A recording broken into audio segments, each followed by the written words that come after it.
I'd heard about the loop sessions in Montreal, and everyone raved about it. I remember doing, I did an in-store in Moog, and I think 3 or 4 different people told me, you gotta come to loop sessions next time.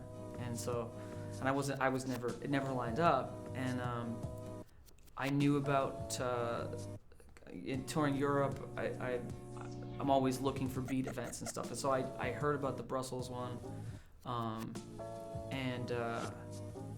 which I ended up doing this past spring. But the excitement for me was that there was going to be a Toronto chapter of it.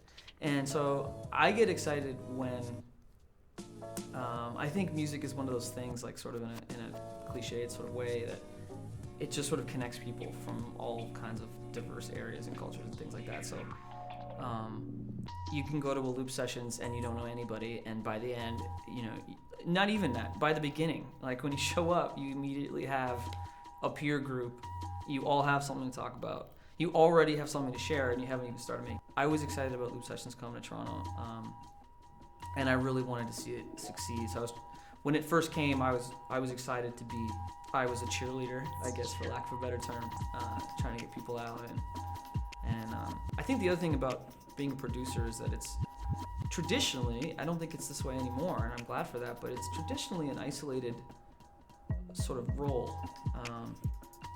That really changed. Like, I felt the scene change a little bit because you had people were cross collaborating that hadn't before.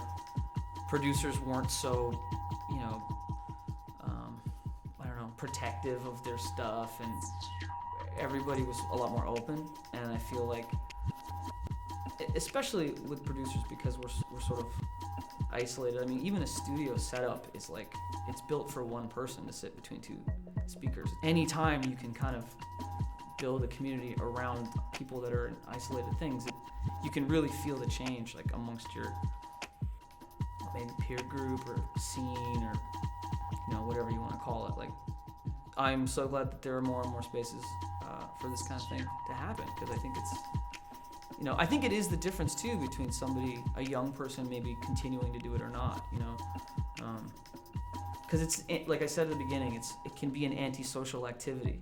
So to make it social is like really important.